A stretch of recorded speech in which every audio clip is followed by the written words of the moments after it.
Hey there, friends. Dave Paulides. Can-Am Missing Project.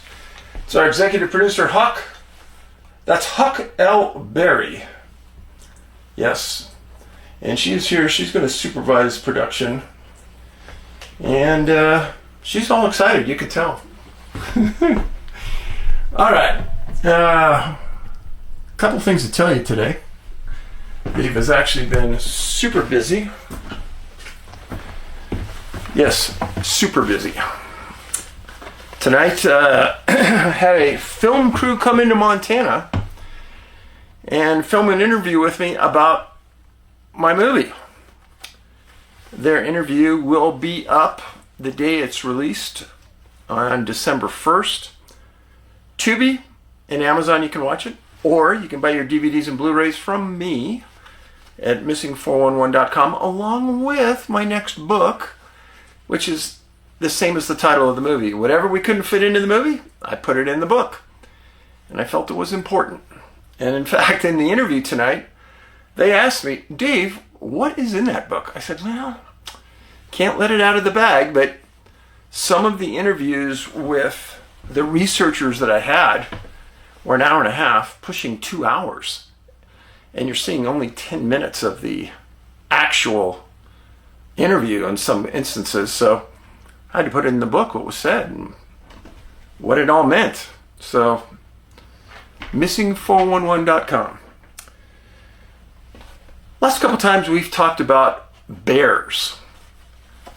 And I swear I've seen more bear stories in the news in the last month than I have in the last 2 years. And friends, here's another one. State Line, Nevada. An 87-year-old Lake Tahoe man got the surprise of his life Wednesday morning when he went to his garage to retrieve some firewood at 4:30 a.m. First of all, you're not going to get me going in my garage at 4:30 a.m. to get firewood. That dog don't hunt.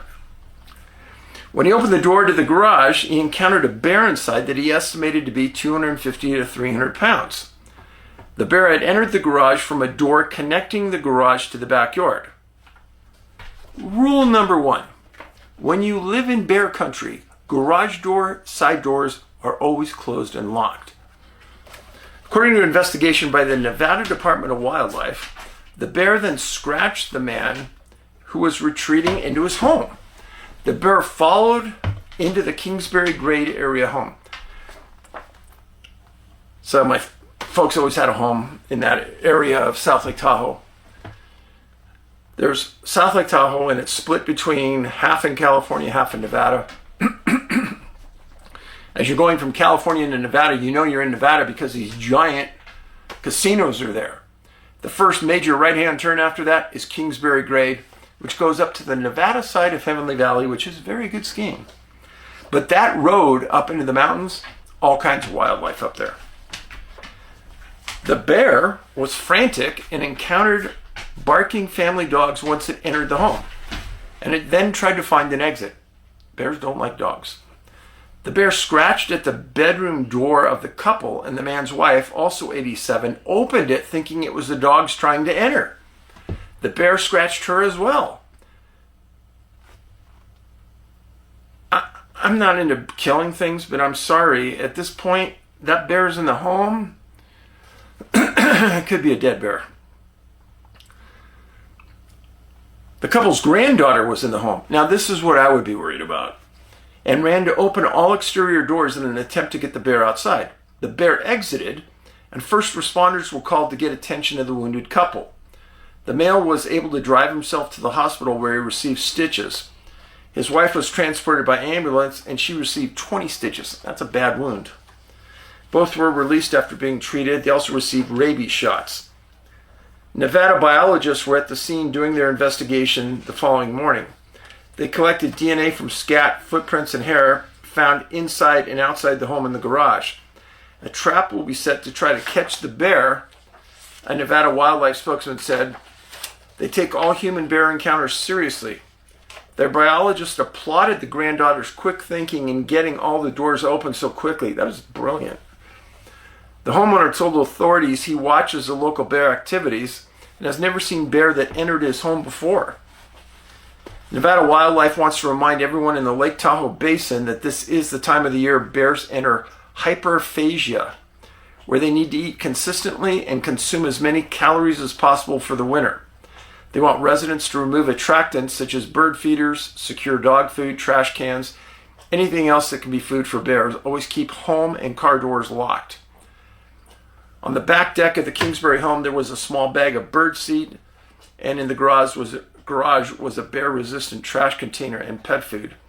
Nevada Wildlife recommends keeping bear-resistant containers away from the home, even if locked, as bears can be attracted to the smells. How effective are those bear-resistant trash cans? Oh, I've got some great stories. First of all, I think it's a county law up in the Tahoe Basin, you've got to have one. Some bear are so smart, they can get those open so easily. And I think I told you before that bears, smart bears, can get into a car so easily. Really. Even if you lock the doors. It takes probably a 200 or 300 pound bear to do it, but that little ridge on the top of your door when the door closes on the car, there's like a little lip in there where you can kind of get your fingers in there a little bit. Bear jumps up on that and tucks its claws right in there and leans back and pops the glass on the door and goes in. And as little as chewing gum inside the car will attract the bear to go in and get it. So and this happens in Yosemite all the time. You don't want to ever leave anything in your car in that Yosemite Basin, ever. All right. Today, got a pretty recent case, and I did a deep dive on this that you won't see anywhere. It involved a hunter who disappeared in northern Oregon. And this was just not your normal hunter. His name was Devin Dobek. And you know what? That picture sold me that I'm doing a story on this guy. Looks happy, loves his dog. That dog looks happy. Look at the eyes on that dog. Beautiful. Husky. So Devin, 51 years old, went missing October 31st this year, just recently. He was a deer hunter, and he was in the Mount Hood National Forest. So let's stop there. Mount Hood has a long history of weird things happening. They've got everything you can imagine happening around that mountain and in that forest. And it's all been reported in the last 100 years, not just recently. And I have tons of people missing from there as well. He lived in Hubbard, Oregon. He was a 93 graduate of Philomath High School, a 98 graduate of Oregon State University, and he was a self-employed business owner. In 2006, he got married, and because he has an unusual name, I went backwards into the archives to see what I could find out about him. Unfortunately, I found out a lot. In 2003, Devin was, I would say, pretty close to a world-class athlete. In Albany, Oregon, he took first place in a national 10K for 25 to 29 years old. 2004, in Corvallis, Oregon, he took second place in the men's 30 division in a national race. Then he decided, well, that's not quite hard enough. I should start doing triathlons. In 2004, he did the Idaho Ironman. And he took 8th place in an Ironman race, the first one. That is unbelievable. Ironmans are the toughest of all triathlons. And nobody can just enter those. You have to qualify. And his other events that I just gave you showed he qualified. So a triathlete, you swim, you run, you bike. It's all tough. And when he ran the Ironman, his sister Katie and his mom went there to support him. That's a good family. The descriptions that were given about Devin about this incident. They called and they said that he was full of life and he treated people with kindness. Stop right there. What is this channel all about? Kindness. He lived that. That's a good soul. Well, other things I read about him, he was a very experienced outdoorsman, hiker, and hunter. And you couple that with his athletic ability, man could probably get around the woods pretty quick. Now, why is hunter different than hiker? Huge difference, folks. 90% of all hunters hunt within 1 mile of their car or truck. Why, Dave? Well, number one reason, when you harvest an animal in the woods, you have to bring that animal back to your car. And if that animal is big, elk, moose, that's a lot of trips with 50 to 100 pounds on your back. And you don't want to be doing that 10 miles into the woods. So the more aggressive hunters go real deep, they get bigger animals, but then they got a bigger hike back home to the car. Well, Devin decided to go deer hunting by himself, something he had done before. And he did something very correct. He told friends where he was going and when he'd be out. He was smart. The only thing he didn't have that I know about is a personal locator beacon. It was never said that he had one. But he did have a phone with him. Unknown if that phone had a locator beacon on it. Well, he went out to go hunting and he told his friends that he'd be back up by October 31st. If he wasn't back, call the troopers.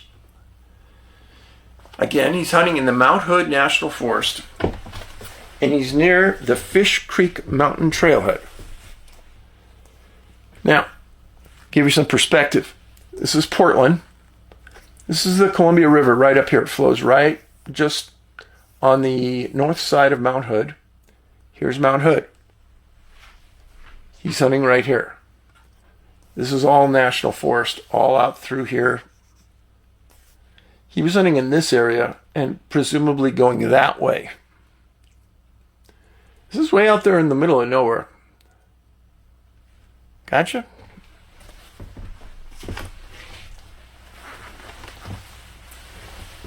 So he drives into the trailhead parking lot, gets out, takes his rifle, starts hiking.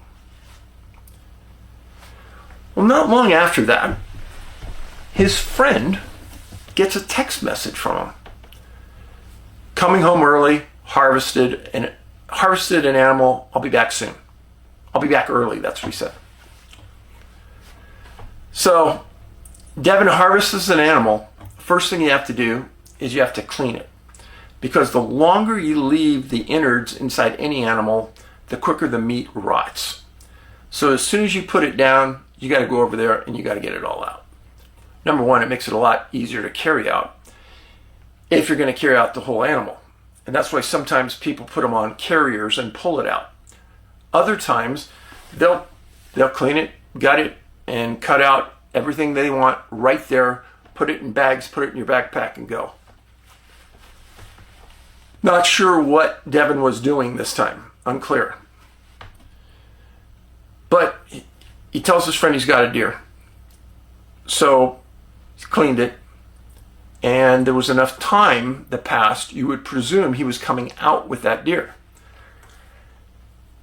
If I was on the search and rescue, I would put all the search parameters within 1 mile of his truck. Pretty good guess. Well, he said he was coming home early. He doesn't come home on the 30th. On the 31st, he doesn't show up at his house. His friends call the Clackamas County Sheriff, and they say exactly where he's at. He's at the Fish Creek Trailhead. Deputies go there, and they find his truck. They look in the truck, hasn't been moved in a while. They're thinking, well, he did harvest a deer. They look around for any deer remains. None around the car. So now they know he's in the woods somewhere. They tried texting him. No response. And they said later on that the texting and phone capability in that area of the woods was very bad. So how he got a text out, that's $1 million question. I don't know. But the deputy gets there, he searches the area, does what's called a hasty search, can't find anything, calls for more resources, calls for a supervisor, explains the circumstances to the supervisor, and they decide they need a full search and rescue call-up. That's a major decision made by a sergeant. Well, that was on October 31st. Early on November 1st, and late at night on October 31st, deputies report hearing something very unusual. I've told you before that when you're a hunter and you're in the woods and you're hurt, you fire 3 rounds in rapid succession. Boom, boom, boom. That only means one thing. Somebody's hurt and needs help. Deputies reported hearing this multiple times. And they said it meant that there's an SOS out there. The only person missing that they knew needed help was Devin. But as they're trying to listen for this, they can't decide where it's at based on, they can't coordinate down. And that bothered them. So the following day, Clackamas County shows up and search and rescue people start showing up as well. Clackamas County made a request for mutual aid. So all law enforcement agencies in a state have a system that they can communicate with people rapidly. Before computers, they used archaic systems. Now they get on the computer, it goes to dispatch for different counties. They said, hey, we're doing a search and rescue in the Mount Hood National Forest. We need 50 search and rescue people from your agency, your helicopter, and possibly an airplane. Ask for the moon, who knows what you're going to get. Deputies also did something really smart. The detectives contacted the FBI and stated that they needed triangulation on Devin's cell phone number and its last transmission. Brilliant. The FBI has the ability, with direct contacts to different cell phone agencies, to get this done quickly. And they did do it. And they were unable to triangulate to figure out exactly where Devin was at, based on the lack of cell towers in the area, which is pretty normal, folks. So during those 8 days, they had 4,000 search hours over 7 days. That's an astronomical amount. Now, this played into their hand, and I'll show you again. Here's a disappearance site where there's a huge population base all the way down the I-5 corridor of Oregon. Population here, and a huge population going south. So they were able to pull from all these locations. They got helicopters, they got planes, they had between 50 and 80 searchers per day, and they got multiple canine teams from several jurisdictions. And why is that good? Not every police officer is trained the same, and not every dog is trained the same. Some people, the canines we worked with on our police department, they were trained twice a week. They were the top. Sometimes people get lazy on search and rescue personnel that are volunteers that have a search dog. Maybe they only train them once a month. You never know really what you're getting. And the same with searchers. How well trained they are, how observant they are, how tired they may be. Well, they got an enormous response. The U.S. Forest Service came through in a huge way. The Hood River Craig Rats, that's what they were called, they showed up.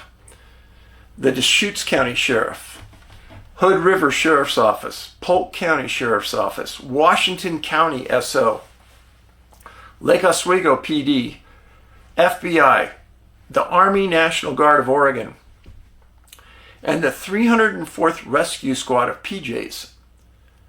Huge response. Heck, I've told you about search and rescues in the last 6 months. It didn't even have one of those organizations show up. Again, they searched for 7 days. There were weather issues during the week that encumbered the searchers. But after 7 days, they didn't have anything. Now, some of the helicopters had FLIR. Some of the drones had FLIR. So they should have picked up warm indicators on the ground. They weren't picking up anything. And as is always the case, when is searching enough? Is 7 days enough? Honestly, in this case, because he was still an athlete, I think he had a better chance of living longer than 7 days. They said he was dressed appropriately. So I might have carried that 10 days. But at 7 days, they told the family, hey, that's it. Well, the family was prepared for it. They had gone on a GoFundMe site and they started to solicit funds for their own search. Now, these private searches, they can be a disaster or they can be very successful. It depends who's running it and the organization behind it. Some organizations are outstanding, some are not. Well, the family and friends, they get about $33,000, which is a good sum. Because volunteers, ground pounders, they don't cost anything. What really costs the money is you want to feed those people that are volunteering their time. That costs a little bit. But the real expense, helicopters. And they did get a helicopter. They can be as much as $1,500 to $2,000 an hour. Well, like I said, you can assume from the text from his friend that he had the deer, and by the time he got the text and said that, he was probably walking back to the truck. That would be my best guess. So that 1 mile radius from the truck, there was a district attorney in a county nearby. And that district attorney did the GoFundMe and got the money, 33 grand. Gets the helicopter and they start flying. They break the area into grids and people start searching. And guess what? How many times have I told you that an organized search by a sheriff's office, state agency doesn't find it, and a private search does? How many times have I told you that? Well, guess what happened? On Saturday, November 15th, about 5 days into the private search, Clackamas County gets a call from the private searchers saying that they think they found a body on fairly close to the truck. On a searcher looking through binoculars, looking from a top of a ridge down, possibly at the bottom of a cliff. Clackamas County says, okay, we'll be there. 4:30 that afternoon, they had already dispatched a trained technical climbing team that arrived and started to move their way into the area. They stated that they had to cross a river. It doesn't make sense to get to this location. Because I don't believe that Devin would have crossed a river to go hunting because it was freezing cold. But they said they had to traverse a river and several hundred yards of rough terrain to get to the place where he could have been. And about the time they were within a reasonable point, they lost light and they had to retreat. You don't work in the dark in the middle of nowhere on terrain you don't know. That's a recipe for disaster. Sunday, November 16th, crews attempted a second onslaught on the area to recover the body. This time they deployed from the Fish Creek trailhead, same as where his car was parked, and that rope team reached the body by 1 p.m. in the afternoon. They said the body was deceased and it was believed to be Devin. And weirdly, they said that the deer was with Devin at the bottom of the cliff. They stated that the location was 900 yards from the trailhead in his truck, which fits my assumption that he was within that 1 mile. He was within a half a mile, which also would mean that would be in the primary search zone. They said that the body was recovered and sent to the coroner. Gotta go with the facts here. 7-day search and rescue by some of the most well-trained search and rescue organizations in Oregon. 4,000 man-hours failed to find him. Fact number one. Number two, multiple canine teams didn't find him. Helicopters with FLIR didn't find him. Planes didn't see him. Professional trackers couldn't track to where he was located. I want you to think back now. If you're a veteran of watching these shows, how many times have I told you search and rescue teams don't find somebody and later private searchers find him in the primary search zone? How many times? So my question to you is, what does that all mean? Was he even there when they were searching? Why would Devin be anywhere near a cliff with a deer? To me, that makes no sense at all. Because remember, he called and said he already had harvested one and be home early. No reason to be near a cliff. Personally, if I had harvested a deer and the deer was intact, hiking all the way in a switchback formula to the bottom, I just would have thrown the deer over the ridge. Gone down there and get it. Why huck it all the way down and get tired? I know some people are going to say, oh, you break the bones and whatever. He was a conditioned athlete. He was still in a conditioned athlete state. Weather had been an issue over this time. Classified as a very experienced hunter and outdoorsman. Friends, everything about this sounds wrong. Remember in Missing 411, The Hunted, where the guy said that the UFO dropped him at distance and he fell down a ridge. I've told you this many times. When I'm alone in the outdoors, I'm much more careful than I am if I'm with other people. Why is that? Because there's no help coming if I get hurt and fall off that cliff. Devin was smart.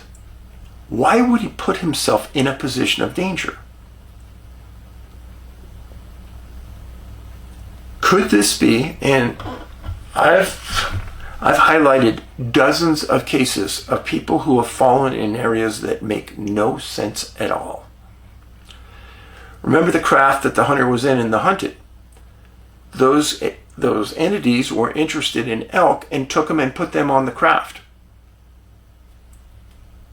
Could they be interested in deer as well? Of course they could. I don't know. I haven't seen the cause of death released by the coroner, but my guess would be a blunt force trauma. Just a guess. He was dropped, fell, hit the ground, died. And coupled with this area being filled with high strangeness,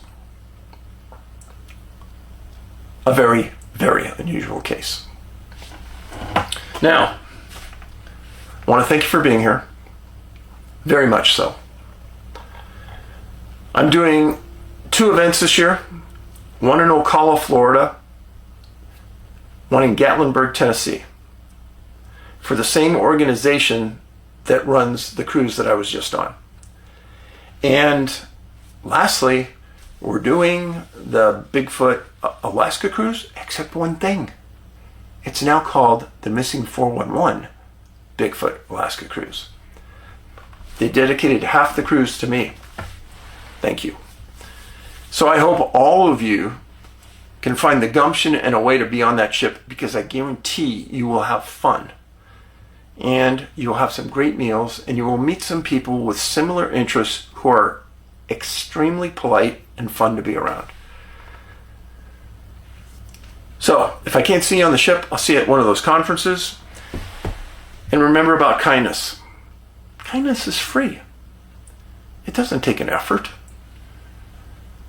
And maybe you'll leave a real impression on somebody someday by being so polite that you'll live rent-free in their home, in their head. Thanks for being here. Please share the video. And remember to follow me on X at CanAmMissing. You are appreciated. Your comments are all read. Thank you. Huck says good night. Paulides out.